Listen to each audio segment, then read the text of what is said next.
आजाद बोल इंडिया का the headline show आप देख रहे हैं। आपके साथ में आदिल खान आजाद। अगले कुछ मिनटों में दुनिया की बड़ी खबरें, खासतौर से मिडिल ईस्ट की हैपनिंग्स आपके सामने रखने जा रहा हूं। कम से कम 12 से 15 बड़ी खबरें हैं।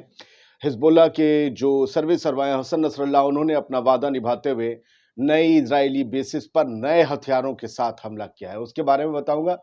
साथ ही यमन के हाउथीज ने अभी सुबह सुबह कुछ नई हलचल कर दी है रेड सी में। इसके अलावा उन्होंने अपने मिलेनियम मार्च में यमन के हाउथीज ने माइक हाथ में लेकर लाखों लोगों की भीड़ के सामने इजराइल को ललकारा है कि तुम बदला नहीं लोगे, हमने तुम पर ड्रोन हमला किया, तुम्हारी शर्म कहां है, तुम हमसे बदला लो। और न जाने क्या कुछ कहा बताते हैं।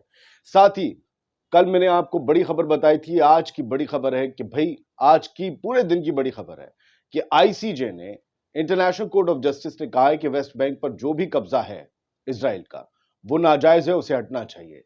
वेस्ट बैंक में यरूशलेम आता है। बेंजामिन नेतन्याहू इसके बाद भड़क गया है और सेटलर्स भी उन्होंने तेज कर दिए वेस्ट बैंक में हमले। गजा पर बुरे हमले हुए, क्या कुछ है सब बताता हूं बारी बारी से। सबसे पहले हिजबुल्लाह ने नई इजरायली बेसिस पर स्ट्राइक की है जबरदस्त तरीके से कल रात से लेकर आज सुबह तक, और एक नया आईरैम जो है वो इंट्रोड्यूस किया है। आप कहेंगे आईरैम क्या होता है? आईरैम जो होता है वो इम्प्रोवाइज्ड रॉकेट असिस्टेड म्यूनिशन होता है। एक इम्प्रोवाइज्ड डिवाइस होती है एक हथियार की, जिससे रॉकेट दागे। इसमें होता क्या है कि एक एक्स्ट्रा वॉरहेड ले जाया जा सकता है। तो ये बताया गया है, ये अल मयादीन की खबर में है कि भाई इन्होंने, हसन नसरल्लाह ने कहा था अभी 2 दिन पहले कि हमने जिन इलाकों को आज तक निशाना नहीं बनाया है हम बनाएंगे। इसके बाद इन इलाकों में रहने वाले सेटलर्स में खौफ फैल गया, हजारों हजार लोग सुरंगों में जाकर छुप गए।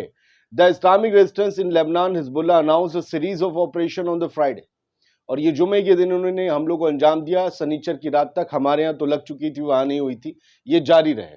तो resistance group also introduce the वेबल आयरम है ये सिस्टम जिसकी आप तस्वीर देख रहे हैं, इम्प्रोवाइज्ड रॉकेट असिस्टेड म्यूनिशन।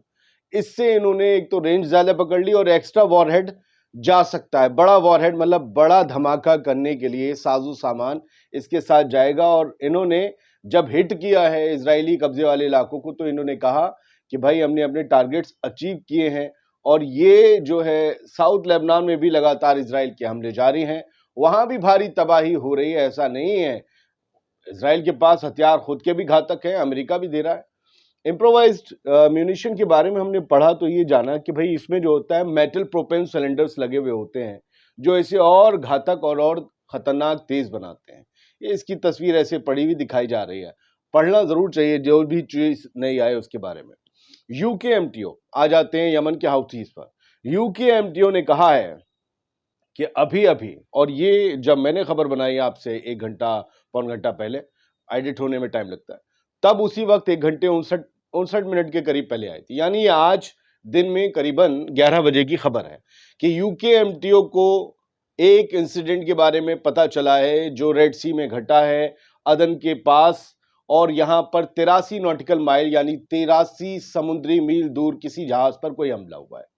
फिर उससे 1-2 मिनट पहले ही British maritime security firm Ambrey को भी एक मैसेज मिला कि 61 nautical mile south west of Hodeidah, यमन का जो हुदैदा है इलाका, जो बंदरगाह इलाका भी है, वहां से 61 नॉटिकल माइल भी कुछ हुआ है। यानी आज यमन, ये ब्रेकिंग अल मसीरा यमन की वेबसाइट पर है। इसकी खबर बनने में और इस खबर को कंफर्म होकर याहिया सारी जब बयान देंगे उसके आने में वक्त लगेगा, लेकिन ब्रेकिंग मुझे आपको देनी ही थी। खैर, यमन के हाउथीज कल मिलेनियम मार्च निकालते हैं जुम्मे को, और उन्होंने निकाला। हजारों हजार लोग वहां इकट्ठा हुए लाखों की तादाद में, और इन्होंने कहा, यहां पर एक बंदा हाउथी से जुड़ा हुआ चढ़ा, उसने माइक लिया हाथ में। ये जो बंदा बोल रहा है माइक पर, ये क्या बोल रहा है, वो वॉरफेयर एनालिसिस ने उसका इंग्लिश तर्जुमा किया है कि वी स्ट्रक यू, हमने तुम्हें मारा, हमने तुम पर हमला किया, ड्रोन मारा, वेयर इज योर रिटेलिएशन। ये इजराइल से पूछ रहे हैं तुम्हारा बदला कहां है, तुम कब रिटेलिएट करोगे। The Yemenis are begging Israel to strike them.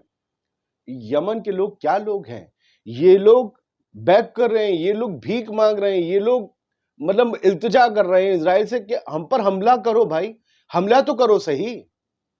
क्या तैयारी है इनकी? इन्हें पता नहीं इजराइल के पास अपने अमेरिका के कितने हथियार हैं, यूरोप के, वो क्या कर रहा है, गजा में?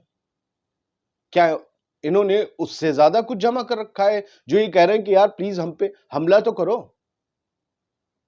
कोई अगर अपने ऊपर हमला करने के लिए किसी से इल्तिजा करे, इट मीन्स कि हमला करने वाला घबराएगा, उसे समझ में आ जाएगा कि कुछ बाबू गड़बड़ कर रखी है लोगों ने। तो मैसिव डिमॉन्स्ट्रेशन जो सना यमन की राजधानी है वहां पर 19 जुलाई को ये जब डिमॉन्स्ट्रेशन हुआ आपसे कुछ घंटों पहले, वहां की तस्वीरें थी। ये मैंने आपको रात 10 बजे भी पर्चा दिखाया था। इसके बारे में आदम नाम के एक वेरीफाइड ट्विटर हैंडल से भी ट्वीट किया गया कि ये लीफलेट्स, ये पर्चे तेल अवीव में गिराए गए हैं यमन की आर्मी की तरफ से, और कहा गया है कि तेल अवीव एक कॉम्बैट जोन है, अनसेफ है, अब ये जंग का इलाका है, हम इस पर बार बार निशाना लगाएंगे, लिहाजा तुम सब तेल अवीव को छोड़कर नेजेफ की तरफ चले जाओ जो कि एक सेफ जोन है। यमन जो है बताया जा रहा है, अब ये कह रहे हैं कि वाकई यमन है जो दुनिया की सबसे मोरल आर्मी है। ये पर्चे गजा में गिरते थे, गजा के लोगों से घर छोड़ने को कहा जाता था। खैर, एक खबर यह आई कि रॉकेट सायरन एक्टिवेट हो गए गजा से लगे सेटलमेंट्स में एक फॉल्स अलार्म के थ्रू। असल में कल के हाउथीज के हमलों के बाद से ये लग रहा है कि कुछ गड़बड़ और होगी और हमास हमास के लड़ाके और ज्यादा एक्टिव हो जाएंगे और बड़े हमले करेंगे, क्योंकि अब उन्हें एक नया मोर्चा मिल गया इजराइल के खिलाफ, डायरेक्ट मोर्चा जो अब उनके घरों में मार कर सकता है। तो रॉकेट के अलार्म फॉल्सली बचने लगे, मतलब अपने आप जो है कुछ गड़बड़ के थ्रू। ये पता चल रहा है, कुछ लोग मजाक में कह रहे हैं कि अब अगर माचिस भी चल रही है ना गजा की तरफ या यमन से आने वाले समंदर की तरफ से, तो आयरन डोम और अलार्म इनके एक्टिवेट होके बजने लगते हैं, क्योंकि कल आयरन डोम और अलार्म बज नहीं पाए, पता नहीं चला कब यमन का ड्रोन आके मार गया। तो ये पता नहीं कैसे गजा से लगे इलाकों में सेटलमेंट्स में अलार्म अपने आप बजने लगे। अब गजा की तरफ किसी ने माचिस जलाई थी या कुछ गड़बड़ हुई थी या ये चेकिंग हो रही थी, आई डोंट नो, लेकिन लोग इसको लेकर मजाक उड़ा रहे हैं कि डर बहुत है, ऐसे ही अलार्म बजने लगते हैं। इजरायली मिलिट्री और गवर्नमेंट जो है वो पब्लिक ट्रस्ट खो रही है, ये एक सर्वे सामने आया है। इसका दावा अल मायदीन वेबसाइट लेबनान ने किया है और उन्होंने इसे हेडलाइन भी दी है कि इजराइल की मिलिट्री और इजराइल की हुकूमत दोनों अपनी आवाम की नजर में यकीन और भरोसा खो रहे हैं। उन्हें लगता है उस आवाम और बाकी जो है लोगों को कि ये हमारी हिफाजत नहीं कर सकते। अब आते हैं मेन खबर पर। वेस्ट बैंक या फलस्तीनी इलाकों पर इजराइल का कब्जा नाजायज है, ये दुनिया को पता था। कल इस पर आईसीजे की भी मोहर लग गई है। आप कहेंगे इससे क्या होगा, मैं कहता हूं इसका असर देखिए, इससे होने क्या वाला है उसका असर देखिए। अगली 5-6 चीजों को देखिएगा ना, आप समझ जाएंगे क्या असर है। Israel war on Gaza live, wave of attacks as Israel told to end occupation. Al Jazeera ने लिखा कि इजराइल ने जो है अपने अटैक्स जबरदस्त और भीषण कर दिए, कल गजा पर कहर बरपा दिया, जैसे ही ये कहा गया आईसीजे की तरफ से कि अपने कब्जे खत्म करे फलस्तीनी इलाकों से इजराइल। आप समझ रहे हैं, ये उसका रिटेलिएशन था। वो बात इतनी बड़ी थी, वो किसी अहरे खैरे की नहीं थी। आईसीजे यूएन की बॉडी है, आप समझ लीजिए। और अगर आईसीजे ने ये कहा, इट मीन्स कौन कौन गलत साबित हो गया? वो जो इन कब्जे वाले इलाकों में अपनी अपनी एम्बेसीज बना रहे थे। अमेरिका की भी एम्बेसी बनी यरूशलेम में, गलत साबित हुई, गलत जगह पर है, कब्जे की जगह पर है। यरूशलेम का मसला ऐसा है कि यहूदियों, ईसाइयों, मुसलमानों तीनों के नजरिए से पाक मकाम है ना। तो इसे यूएन ने कहा था कि हम गवर्न करेंगे, इसका सब कुछ हम देखेंगे। बाकी इलाके जो हैं वो वेस्ट बैंक में आएंगे, जैसे आपका बैतलेहम है या और इलाके हैं, वो सब आएंगे। उस पर भी इनका कब्जा है इजराइल वालों का, जिन्हें जमीन दे दी गई थी 75 साल पहले, यहां लाके बसाया गया था, इधर उधर से मारे मारे, क्योंकि पिट रहे थे, लाते खा रहे थे। और बाकी जो यहाँ यहूदी और ज्यूज रहते थे, उनका ये मुल्क हमेशा से था, हमेशा रहेगा। लेकिन जो बाहर से लाकर बसाए गए थे, वो ये कहते हैं खुदा ने हमसे वादा किया था इस जमीन का। अब कोई उनसे पूछे इसे छोड़ के क्यों भागे थे और आ क्यों नहीं रहे थे जब तक पिटे नहीं? जब तक वहां मौज काट रहे थे वहां वादा किया था, फिर यहां लाके बसाए गए तो यहां वादा हो गया। उनका ये कहना है कि वादा यरूशलेम का भी है, पूरे वेस्ट बैंक का वादा है, खुदा ने हमसे वादा। अब वो वादे की गवाही कौन देगा? खुदा ने वादा किया था। अब ये खुदा के वादे पे अगर चलेंगे तो बस हो गया। मुसलमान कहेंगे पूरी दुनिया हमारी है, ईसाई कहेंगे पूरी दुनिया हमारी है, और भी मज़ाहिब के लोग कह सकते हैं। वो तो कहो पूरी दुनिया पे क्लेम नहीं कर रहे हैं बहुत से लोग। कुछ न्यूज नेटवर्क की, अब आप देख लीजिए, ये फिलिस्तीन का न्यूज नेटवर्क है, इन्होंने बताया जैसे ही ICJ से ये फैसला आया कि वेस्ट बैंक से इजराइल के कब्जे हटने चाहिए, उसके बाद ये सेटलर्स, ये दीवाने, ये कट्टरपंथी, ये उग्रवादी आग लगाने लगे फिलिस्तीनियों के घर में। ये जो सेटलर्स है ना, इन्हें दुनिया उग्रवादी कहती है। यूरोपीय यूनियन ने भी, अमेरिका ने भी इन पे सैंक्शंस लगाए बहुत से ग्रुप पे। ये आतंकी टाइप के लोग हैं, बहुत से ग्रुप, सारे नहीं। ये लोग आग लगाने लगे, ये लोग लूट मार करने लगे फिलिस्तीनियों के घरों में। ये नजारे हैं जिसका आप स्क्रीनशॉट देख रहे हैं। ये जूम अगर आप थोड़ा सा करें तो रोड है, और रोड के आसपास लोग पैदल चलते हुए जाकर फिलिस्तीनी इलाकों को निशाना बना रहे हैं। हजारों की तादाद में थे। ICJ की रूलिंग क्या है वो भी कुछ न्यूज नेटवर्क ने दी कि 14 against 1 वोट, मतलब 14-1 से ये फैसला हुआ है। 14 वोट इसके हक में कि ये नाजायज कब्जे हैं इजराइल के फिलिस्तीनी इलाकों पर, इन्हें हटना चाहिए। 1 वोट इसके खिलाफ था। तो फिलहाल अब इससे होगा क्या? कब्जे हटेंगे?